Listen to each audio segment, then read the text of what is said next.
Good afternoon, folks, and welcome to Stuck Together, Stuck Apart, Family Success During Quarantine. This is our 11th Webinar meeting, and it's been really enjoyable. It's going well. I'm really happy to be supported here by my colleagues at the Vermont Center for Family Studies, where our mission is to strengthen families by training expert family advisors who know how to be in an intense emotional field and not be obsessed with fixing it, and can maintain enough neutrality to see the system. And I'm really happy today that we have as a guest Dr. Carrie Collier, who's going to be the new executive director of the Bowen Center for the Study of the Family. Very pleased for lots of different reasons. I think it's a great sign of strength when an organization can develop successors from within. And that's what we've got going on here with Carrie Collier. Carrie? Good afternoon. Hello. Hi, Eric. How are you? I'm well, thank you. Good to see you. Good to see you too. All the green. You got all the green there. Yeah. Yeah, can you see my dog there over my shoulder?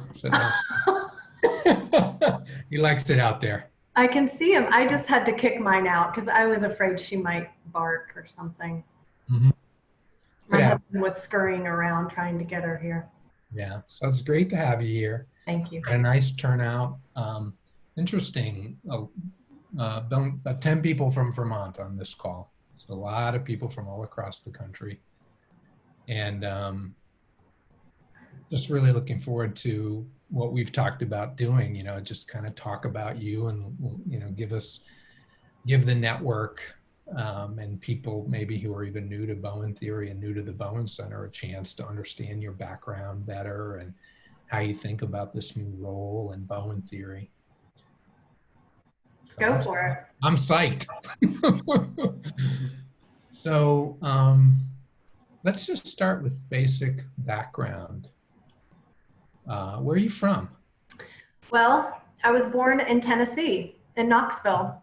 And so sort of in the same area as Dr. Bowen's family. And I grew up there until I was in high school. And when I was growing up there, I was very close to the Smoky Mountains. So the mountains are near and dear to my heart. But my family, we moved there because of my father's job. So there were no family relationships there. And so it's one of the interesting reasons that Bowen theory spoke to me when I did start studying it, because there was a lot of distance in my family. There were a lot of wonderful family members, but my family just was really sort of physically distant. And my parents met in Kansas, but then my father got this job in Tennessee. So my parents, myself, and my older brother. So I have an older brother, so I'm the youngest of an older, and we lived in Tennessee. And our other family members, my mom's family and my dad's family, lived pretty far away. My mom's family mostly in Illinois, and my dad's family mostly in New York, and then North Carolina when they relocated. Wow, so you're a real American melting pot person in all over the country. Pretty much. Did you like to go hiking up there in the Smoky Mountains? Well, I didn't do it when I was younger, but we certainly did a lot of picnicking and just hanging out and looking at the leaves, things like that. Do you have a feeling for that location where Dr. Bowen grew up? Growing up, like, what's it like there? I don't know. I have never been there, but I think if it's where I think it is located, it's pretty remote and country-like. Yeah, like kind of Dolly Parton territory. Yes. I think, Yes. Dolly Parton, who I have tremendous respect for, by the way, is an amazing artist from Tennessee. So, okay, so then what? You went to college and now you're So Dr. Carrie Collier, so you ended up getting a PhD. I Tell went us to college about for a long time. That's right. there you go. So when my parents divorced in the early 80s, so Knoxville had the 1982 World's Fair, and that was a very big happening when I was growing up. And my parents divorced around that time period in the early 80s, which I think divorce was pretty hot then. And my parents just jumped right on that. Very And popular activity in it was. 1992. And so, it was my parents both were the, let me see, my father is an older of a younger sister. My mother is the second born female of 13 children. And so when my parents, it was unusual to go away to college in those families. My father is a second generation Italian, and my mother from a long, long line of Americans that live here, but also I think her mother's side German type. So they weren't around as long, but there just were not a lot of people that went to college. And my mother and my father both had this motivation, if you will, to lift off. And in order, I think, to do that, they had to go pretty far away. And so I think there was a movement for each of them to move away from their families. And I think it was sort of to give each of them some space and some more energy for self. And, but I think that is sort of how I've thought about emotion in a family system, and how I've thought about how people move around and how they function in the world. And I think that my parents, when I think about what they did and the family system that they were living in and growing up in, and then how they ended up, going away. My father went to Vietnam. My mother was in college, and those two met at the same college and married. But there was, when I started studying Bowen theory, I looked at things like who was at the wedding of my parents.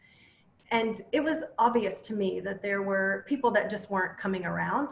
And I think it was to conserve energy and to conserve the emotional field. My mother had not had a lot of contact with her father. So that for me was an indicator of something that might go on in my, with my relationship with my father, and then even future generations. So when I started studying Bowen theory, I just started looking at these interactional patterns and found them really fascinating, but also very useful for me. And a lot of it was also painful, as most people know, to really look at the emotional system that your family has created to survive and adapt. I'm thankful for those, but I think there are also painful ways that the family system moved to survive. And I think that's all families. But when my parents divorced when I was That young. was so interesting. Just to hear that, I got to just interject, and I want to interrupt. But that's very interesting how you talked about energy, conserving energy, gaining energy as sort of fundamental forces for why people do things. And it's a very neutral view, I think. Gets down kind of below personality features or so. Thank you for sharing that. Interesting. Yes, I mean, when I think about the family relationships, the behaviors that people have in my family, the perceptions, the cognitions, the movements, if I take those out of psychology, pop psychology today, out of attachment theory, out of REBT, Albert Ellis, out of psychoanalytic Freudian, then what am I left with? I'm left with an emotional system, like Dr. Bowen described, this emotional system that people move in order, people are motivated by this emotion, by this movement. I mean, I almost think about emotions as actions and energy that get people moving and going. And so when I when I started studying Bowen theory, I was knee deep in more attachment, psychoanalytic, um, cognitive theory. And it gave me an opportunity to think in another way because I was really situated in some of these ego psychology fields Yeah. and analytic fields. And so the Bowen theory was just what was left that I hadn't uncovered yet in thinking about people and their behaviors. Hmm. I always like to talk to, longtime Bowen colleagues like you about sort of how'd you come to Bowen theory? And so maybe we're there right now, in your journey. But I would also like to know just where'd you go to school? Just, I like those kind of facts to me. They're interesting about people. But also to say just before, we talk about that, for those on the call, maybe it might be a range in the degree to which people know what the Bowen Center is and, what the director of the Bowen Center is. So I think I'll just very briefly and let you speak to it maybe a little later, but that so as most of you probably know, Bowen Center was founded by Dr. Bowen. I think it was inside Georgetown University at first, and then it moved outside of Georgetown University, and he became the first director, followed by Dr. Michael Kerr, followed by Dr. Ann McKnight, so three. And then Carrie, Collier, I think you represent a really new generation, which I don't know how you count that, but I think it looks like either three or four in terms of generation of an organization having a new executive director appear from within. So anyways, yeah, how'd Bowen theory come your way? You How did can I go through stumble? school and never hear too much about it now. You can get one class on family systems. I never had a class on it. I Yeah. never had a class. So my parents divorced. I lived in Tennessee until I was in high school, and my father moved pretty far away. And when I was in high school, my sophomore year, I decided to live with my father. So there was all that time in between that I really didn't have a lot of time with my father, but I had a real need and a desire to live near him, with him. And I took advantage of a really wonderful triangle that was going on in the family system at that point, which was my father and a new girlfriend that he had. And she and I got along really well. And I saw that as an Hey, opportunity. that's a good situation. It doesn't always go that way. And so she Must actually have had a touch. enticed my father into allowing me to live there. And unfortunately, they did not stay together. But to which I was quick to ask my father what the heck he did. But then I stayed there for high school, and then I did my undergrad at the University of Maryland. So I stayed, my father was in Maryland at the time, so I went to undergrad there. I always, from the time I was about 10, knew that I wanted to be a doctor. It was just one of those things that I knew. And I remember telling my mom that I wanted to be a doctor. I wasn't sure if it was a PhD or an MD, but I knew that I wanted to be a doctor. And I always knew that I wanted to work with people in a helping way. I mean, I always knew I wanted to be a helper. I didn't have an interest in being a nurse. I was pretty clear on what that would be like. And no one in my periphery or my family was in the profession. But I also was, when my mother and father divorced after that, I'll have to say that it was pretty tight, my mom and my brother and myself. We were just sort of our own entities in Tennessee. If you recall, no one was around. And my father left. So my mom and my brother and I were a pretty tight-knit force. And so I went to high school, I went to college. While I was at the University of Maryland, I began working in group homes for teenagers. So really immersed in the field of psychology. And when I was there, I knew that I wanted to do, at that point, my PhD. So I started preparing for a PhD program, and I applied to many, and I didn't get into many, as most people. And so then I applied again, and I got into a master's degree program at the University of South Carolina in what's called rehabilitation counseling, which is more of a focus on the physical and they really focus on all of the systems that are going on. And I received a special scholarship for that, which was a full scholarship with a stipend. So I just took that. And I was pretty much on my own in college. My parents didn't believe in paying for college. My dad said it would build character. And it did. I worked my way through college. And when I was given the opportunity for a scholarship, I took that, and I lived in South Carolina. And I trained there in the ER doing psychiatric evaluations, and really hooked up with a couple counselors there working in the hospital that became some good friends of mine and mentors, and started my licensure process. And then worked in the field, and then I moved back to Maryland. I didn't stay in South Carolina. I moved back to Maryland and worked in residential settings, in inpatient psych units, and then a group home for people with schizophrenia. And I decided then to do my PhD. So I had this sort of 8 or 9 years roughly of just working in the trenches, is what I call it. You're not making a lot of money. You're working hard. Yeah. I really loved my work. I found it very interesting, the individuals that I was working with. I found it very challenging. But I also thought that I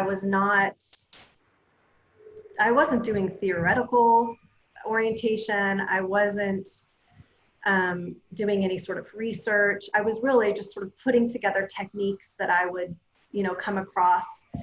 And I got this sort of itch for more of a theory, more of a theoretical orientation. I think a lot of people get that in the 8 to 10 years. And so I then started applying to a PhD program, and I was living in the area. So I applied to George Washington, and I got into the counseling program there, the PhD program. And that's how I came across Bowen theory. Not in the program. We had to do an internship, like a residency, towards the end of your PhD.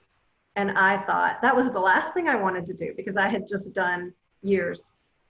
Yeah, in the trenches. And I know what that's like, having been there. And I did the group home thing, and it's such a great background for future work in the field of mental health, because you really see so much. So, okay. So, and by the way, our founder, Dr. Ann Bunning, also got her PhD from George Washington. So, okay. So then it's time for you to do your internship. So I have to do this internship, and I'm taking classes that are mostly attachment theory focused classes in the PhD. I think there was probably some REBT, rational motive behavioral theory, Albert Ellis, floating around, even some psychoanalytic, some of the there's one local university that does a lot of still group psychoanalytic teaching in their community counseling center. So DC has an interesting, rich, I believe, focus in analytic and attachment theory from some of the organizations around in the universities. So there was another PhD student who had just completed her work at the Bowen Center, and Arena McDonald. And she said to me, if you want a different place, Carrie, you should go check out the Bowen Center. And I really wanted a place where I could learn theory. I just wanted to know theory. I really was not that concerned about what the theory was. And I didn't want analytic, and I didn't want Bowlby or attachment. I knew I didn't want that. And I probably wouldn't have gone towards cognitive. But family seemed interesting. And so I went and met with Ann McKnight, and she suggested I start the postgraduate program. And so I started the postgraduate program. And at that time, I was in this sort of interesting bubble with my family. And so it's always this question of who gets into Bowen theory and who doesn't, who sticks with it. I think it is sort of a star alignment of what's going on in that person's family at the time that they stumble across it, and how much is the person gonna sort of act on it. It's good to have some problems, I think. I think that's the key ingredient. Yeah, it wasn't blowing up though. It wasn't blowing up. I think it was a moderate, to mild movement.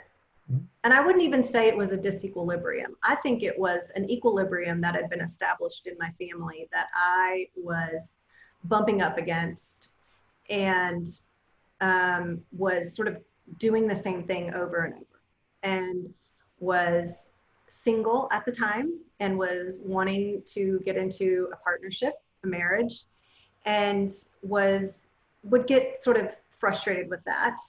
But then I had this family system going on in the background that would also give me some rumbles. And so when I had the opportunity to present my family, I just was thankful that someone was even interested or curious in my family and what I was doing. So I just took that up. I thought, I'm going to get my money's worth.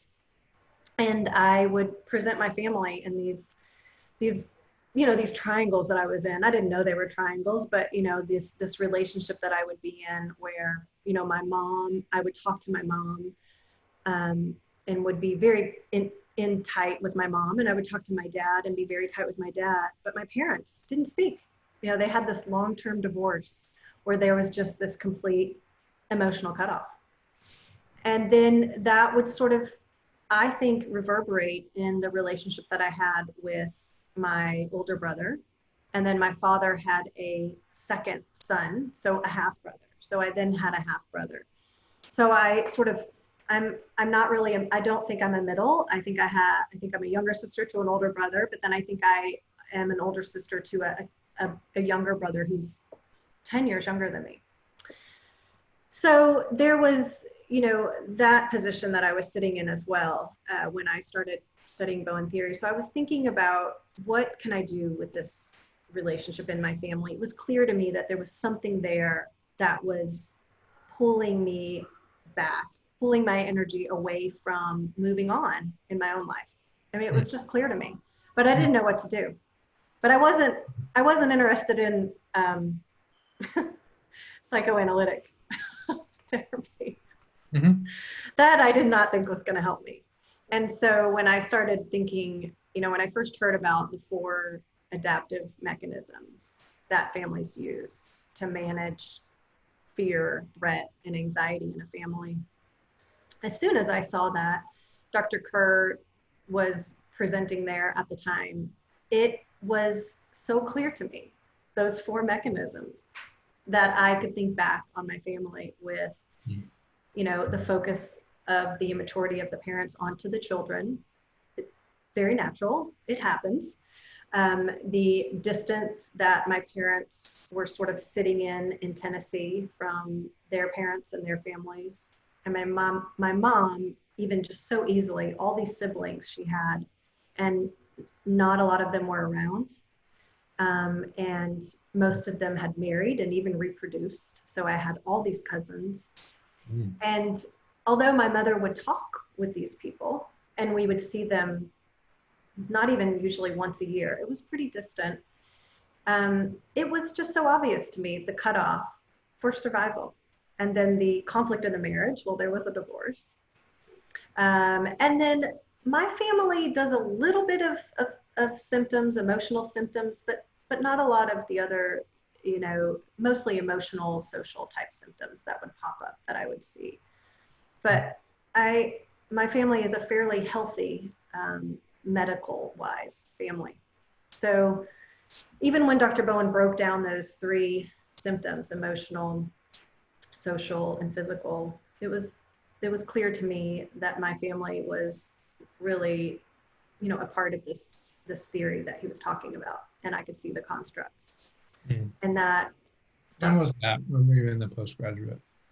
When was that? What time roughly was that?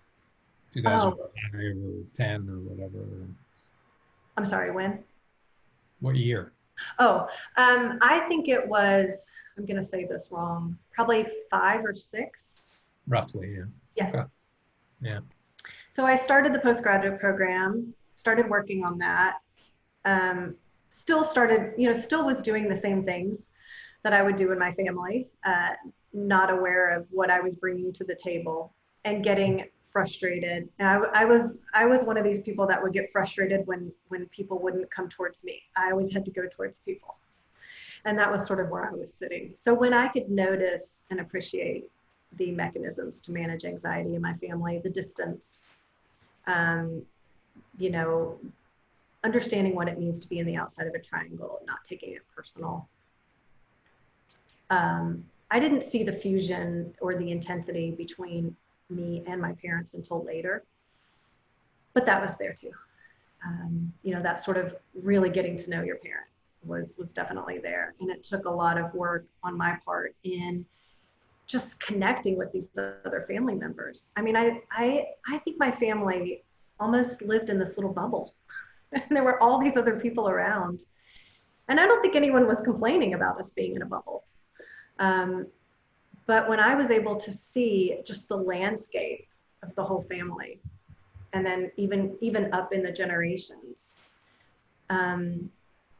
it was just amazing to me, all of the different relationships that were really sort of at my door, that I had never even knew were there. And it just really opened up my thinking and my emotional investment in some of these, in like my parental relationships and in my sibling relationships that I would get caught up in. And then when I would start to reach out to cousins and they would respond, I would sort of just move right along. I would no longer get stuck in those distant type relationships that would go on, or the fusion, the intensity, and the interdependency that would go on in my parental relationships or my sibling relationships. So for me, and I think it's different for everyone when they begin to work on this, it's all relative to your family. But for me, just opening that up was really, really beautiful for me. It was a great experience. And it allowed me some wiggle room. I think it just gave me some room to move. And I just continued the postgraduate program. I did the internship. I mean, at the Bowen Center, I met faculty right away. I met, I had a supervisor of course, and a coach. And I just found the atmosphere and the focus on theory to be really interesting and different. And I also met faculty that I thought were just important people. And I also had at GW my chair of my dissertation, and a full professor, Dr. Carrie, was just an amazing mentor to me as well. She had nothing to do with Bowen theory. My dissertation didn't have anything to do with Bowen theory, but just, I think those relationships that I had with people who study different theories and focus on theory and try to apply it in their own life was sort of where I was sitting when I came up against Bowen theory. I mean, my chair of my dissertation and at GW, she was is an Ericksonian. She studied Erik Erikson. So she is a human developmentalist. And she wrote a book on Erik Erikson and the lifespan development. So I really studied that and was entrenched in that. But I had this relationship with her and studied under her, where I saw how an academician would research and study a theorist, and how one puts that together, in their life work, does research on that. And I was able to, see that when I would study Bowen theory as well. How does one pick up on one theorist and use that throughout their life as sort of a, as the grounding of their theoretical orientation. And I appreciated that in Dr. Horry. And she was a really important person for me in my PhD program. And I think that, you know, as I was studying Bowen theory, I was also around and in some really important relationships that I was growing in academia and at the Bowen Center. So I don't discount those. And then there was my work in the family.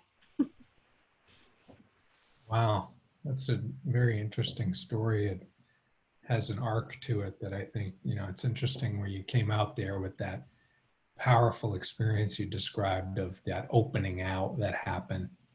And I think it's probably true of most of us who've put in, you know, years and years with Bowen theory, is something happens like that in your own life where it's tremendously useful.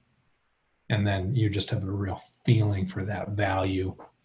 And if you have that instinct to be a helper, you want to share it with other people. So it sounds like you're that sort of seems to fit your story, I think. Yeah. That template.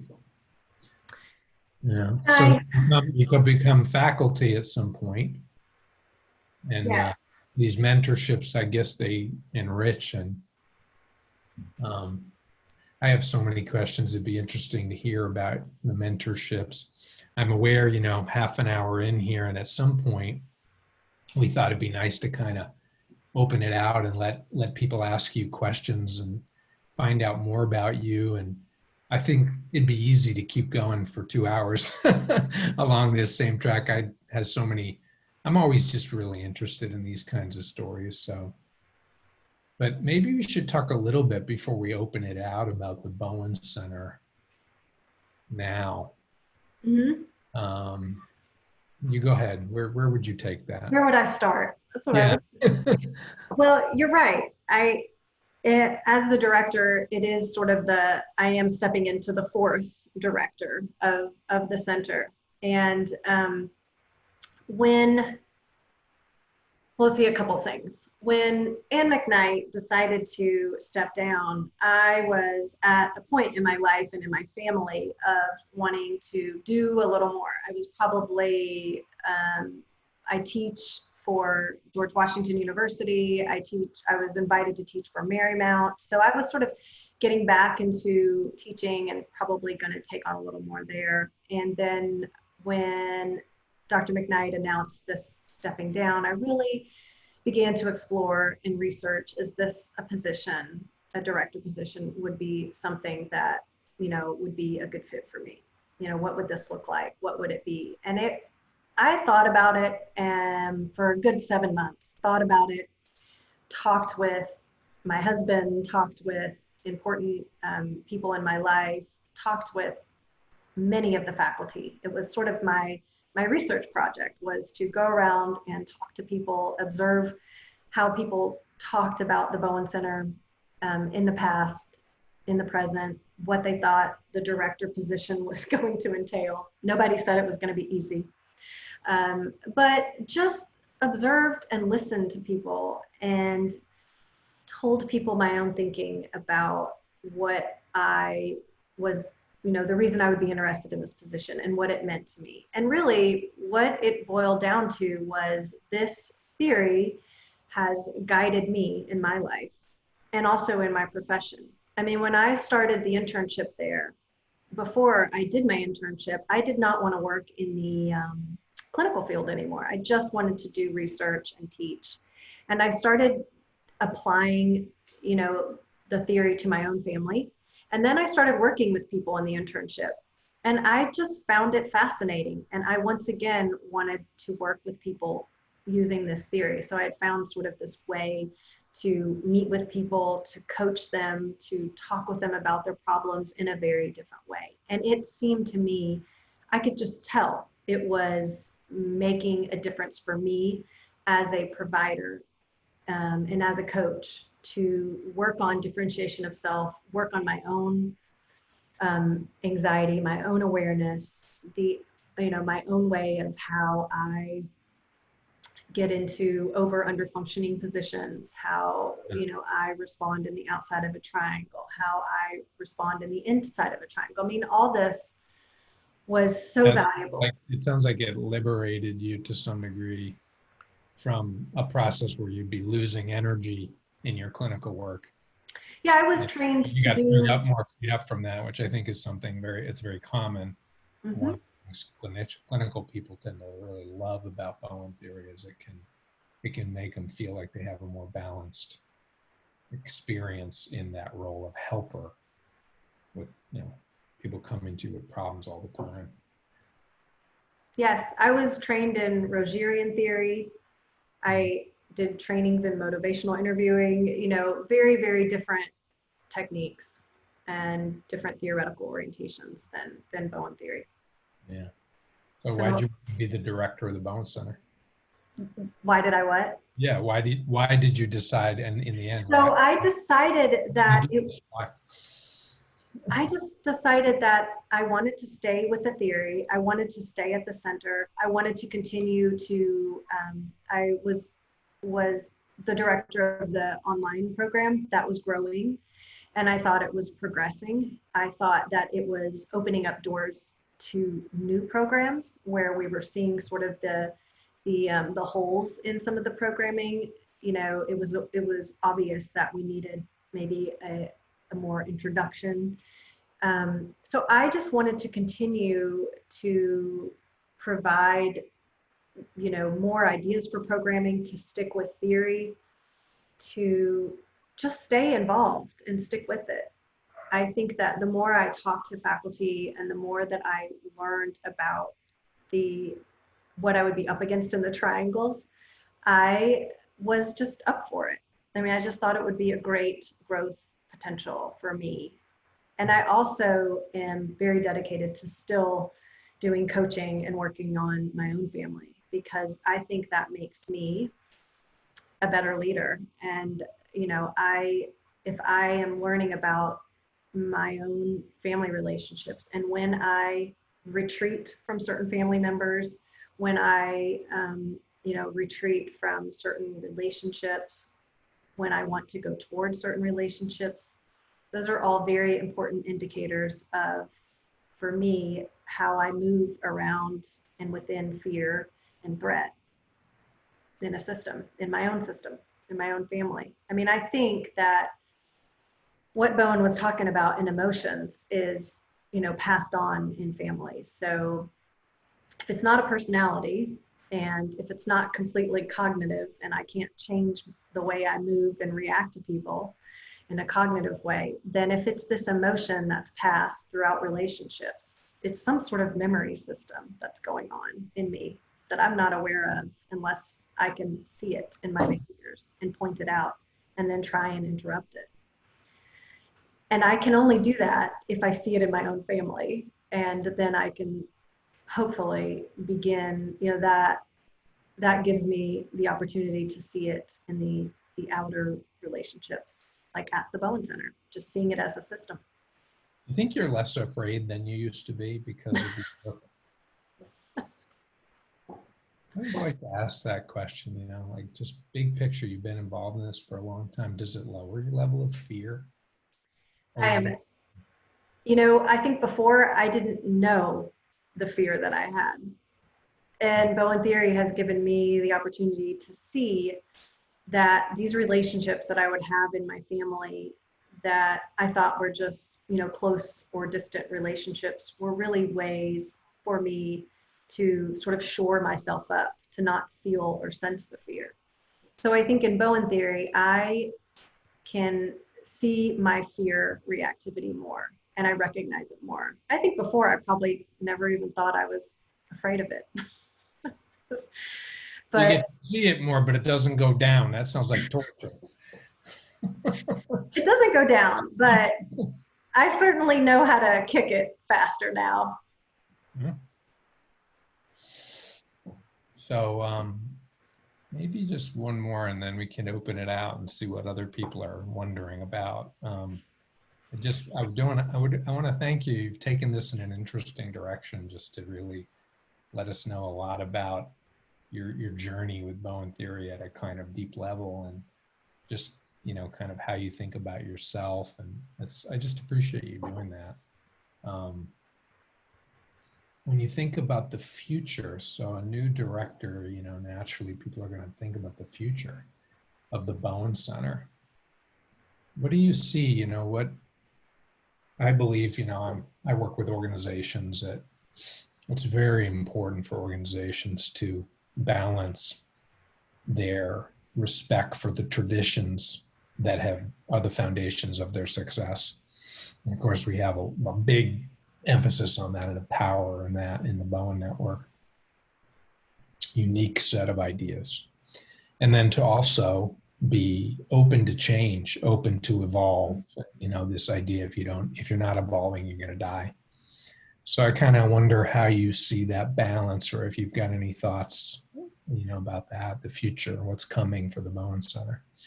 I do. I think there's a lot of progress to still be made at the center. And I think it is just part of adaptation, especially with COVID-19 right now. How do the programs move to online? And that's sort of where it is right now. And it's a great opportunity for the center and the faculty and the staff and myself as the director to see how the online programs go. It would not be 100% online after this goes away.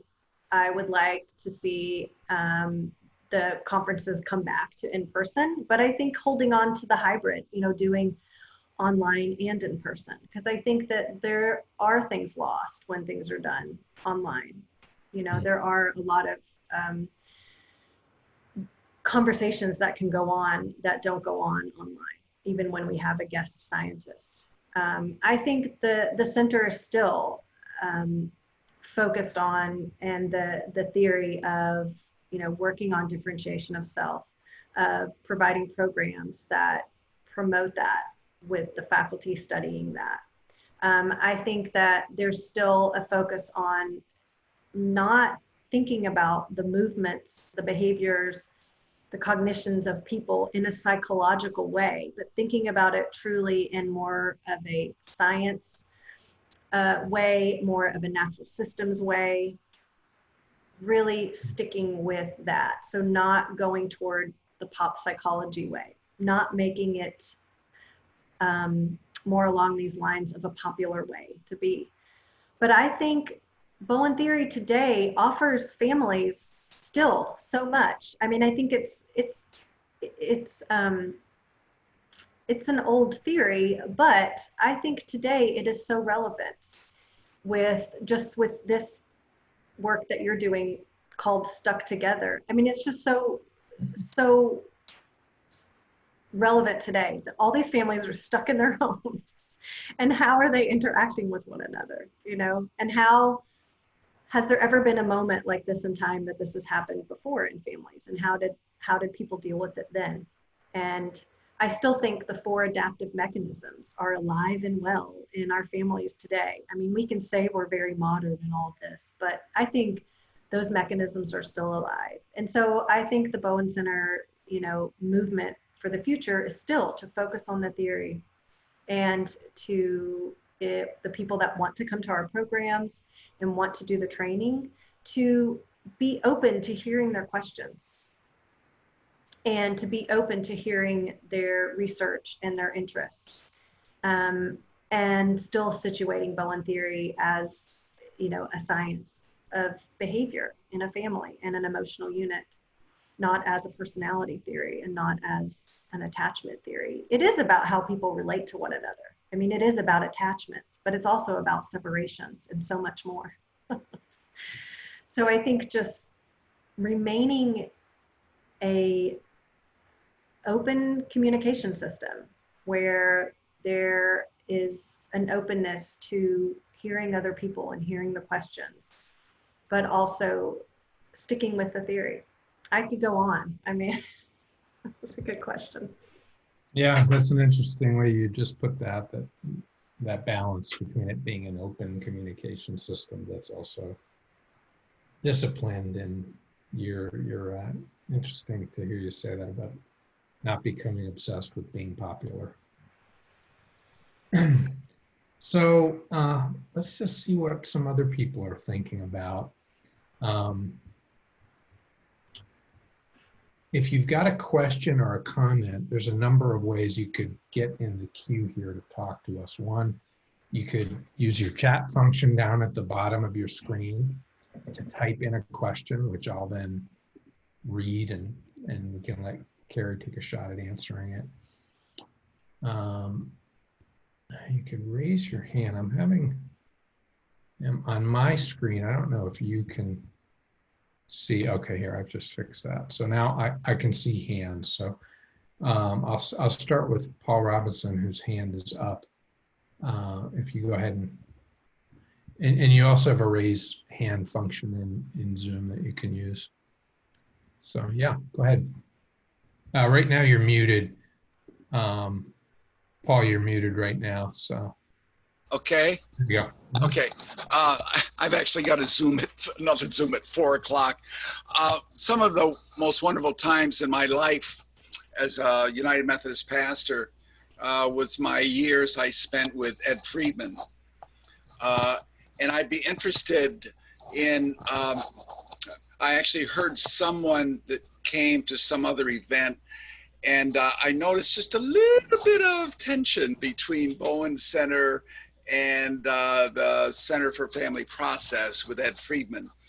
And it's centered around whether the idea of a non-anxious presence, which was Ed Friedman's phrase, and how that relates to the idea of a steady presence. And so I'm just wondering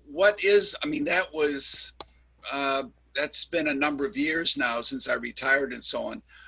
Is there a relationship with the Center for Family Process and with Ed Friedman? I'd be interested in that. I'd be very interested, actually. But if that's too specific, that's okay. But I thought I'd throw it out there just in case. Thank you, Paul. So I am not familiar with not being open to this center. I don't have any, personal disagreements with the center myself, and I don't know of any sort of, the Bowen Center won't, go near this center or any of that. I don't know of any of that. Good. I think that there are faculty at the Bowen Center that have their own thinking about Ed Friedman and where it's different from Bowen theory. And now that I have heard. But I think those are opportunities to have conversations about how the faculty think those are different ideas. But I don't think, in my mind, as a director, the answer is to, not have a relationship with another center or not have a relationship with someone who wants to talk about Ed Friedman's thinking. I mean, I think the important thing is people study Bowen theory and they interpret it in their own way, and myself and other faculty at the Bowen Center are not Dr. Bowen, and it is an interpretation of the theory. There are faculty that knew Dr. Bowen very well and studied beside him. And I think for that reason, people are very aware and sensitive to what they think Bowen might have been saying. And so I see a lot of that. But once again, I don't see this sort of cutoff from other centers that might have a different way of thinking about it. I think it portends a discussion and an opportunity for learning. Thank you, Carrie. Someone asked, what would be a good metaphor for the Bowen Center? I have to write that down. That's an interesting one. And while we've got that one teed up here, again, I'm going to look through here, the gallery. If you raise your hand, if you'd like to ask a question, give me a good big wave and leave it up for a while so I can see it. Or put in, you could just type your name in on the chat if you'd like to. So what do you think about this metaphor question, Carrie? That's a great question. I mean, I think it would be, I really have to think about it, a metaphor for the Bowen Center. The metaphor of a citadel is a traditional one. that the Bowen Center has had. Yeah, I think the Bowen Center is thought of as the, place of origin where Bowen began to disseminate his theory and where people began to take an interest and come there in person to study with Dr. Bowen. And so I think that's a great question. What would the metaphor be? That's a hard one. And I would even take that to some faculty and see what they would think. But I think the center stands for, the beacon of Bowen theory, sort of where Bowen started. And he, when I thought about taking the director position, Dan Papero said to me, Mike Kerr and Kathy Kerr and I were younger than you and probably knew less about Bowen theory when he decided to make us on the board than you, Carrie. And so I think that the Bowen Center is sort of the inception. I mean, I think it's the place where Bowen was able to begin to interact with people and have a training program in his theory. And I think that makes it a special place for a lot of people. And I think it was, a way for him to move forward out of Georgetown University, a way for him to have his own place versus the university. Well, you did put in one metaphor there of a beacon. Yeah. So that's one that emerged from that. So other questions?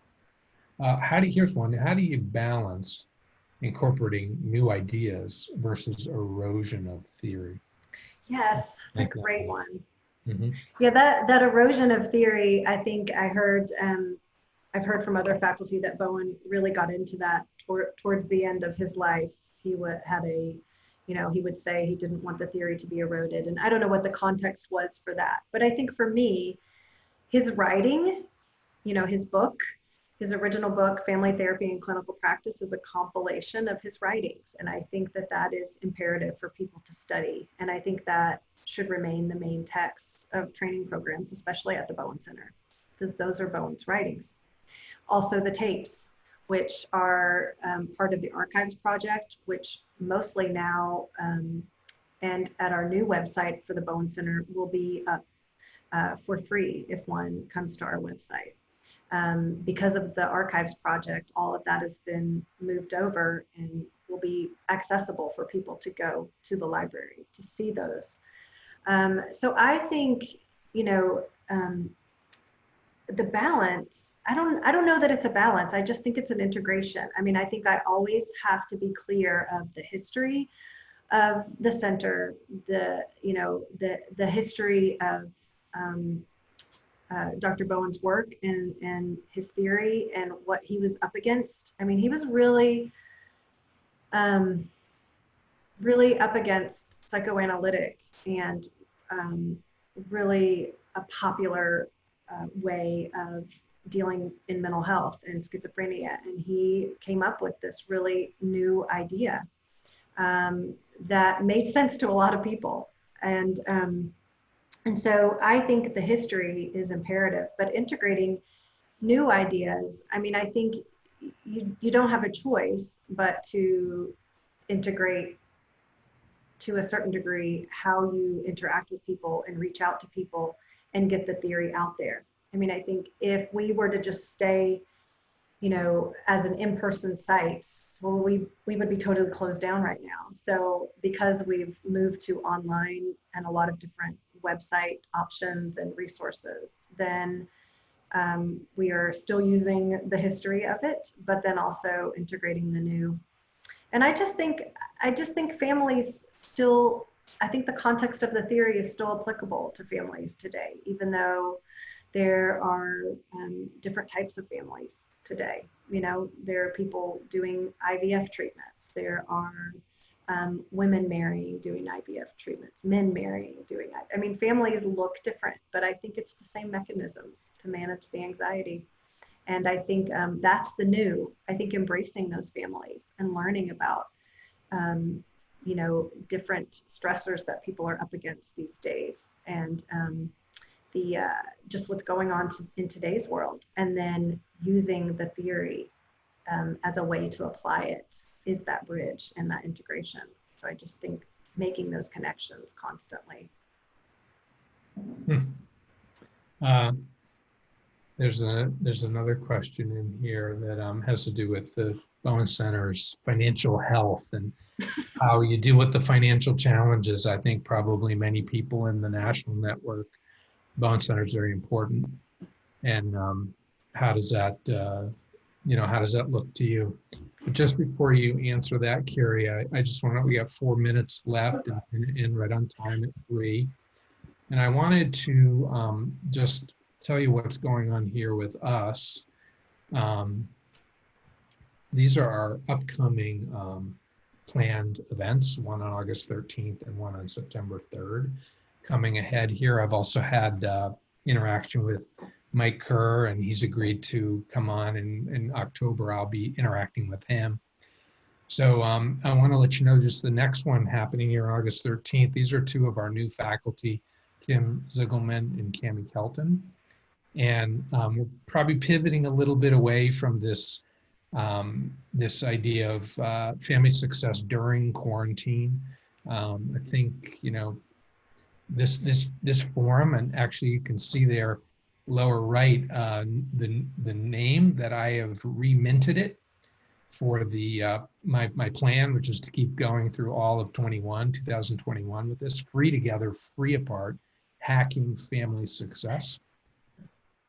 And the meeting on August 13th, you'll have the opportunity to hear Kim Ziegelman tell a very, just a really clear story about what Carrie Collier was talking about earlier, is how do you manage yourself in a really challenging emotional environment when you're doing in clinical practice.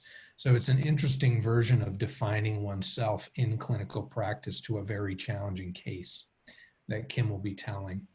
And then on September 3rd, we'll have Walter Smith back for an hour and a half to continue our discussion of a Bowen theory of racism. So Carrie, just a few minutes left. Do you want to touch on that really practical question about the Bowen Center and finances and stability? Yeah.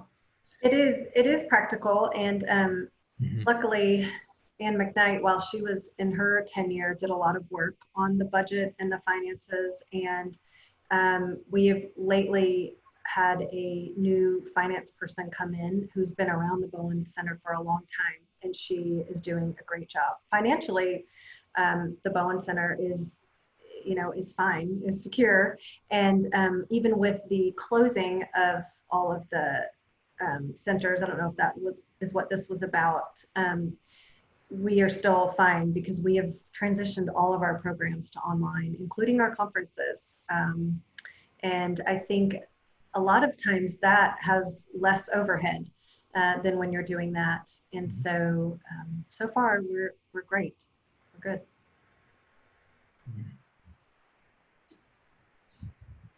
If you think about something you think the Bowen Center probably really ought to be changing, ought to be, what traditions maybe should evolve, either, in how the postgraduate program runs or in more broadly, any thoughts about that?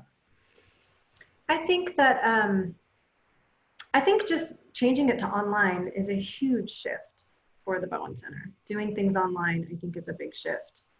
And I even think, and I think that how do you sort of conserve the theory of the postgraduate program was catered to be a space where people could come and not so much interact with one another, but really focus on self and have this sort of thinking cell away from their own families or their own lives, work. And so how do you recreate that in an online space? Or how do you recreate that, in different ways?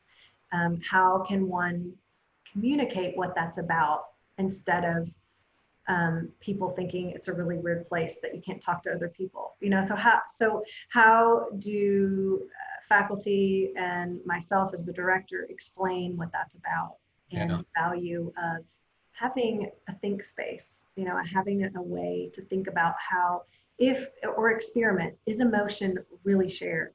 Is it really contagious?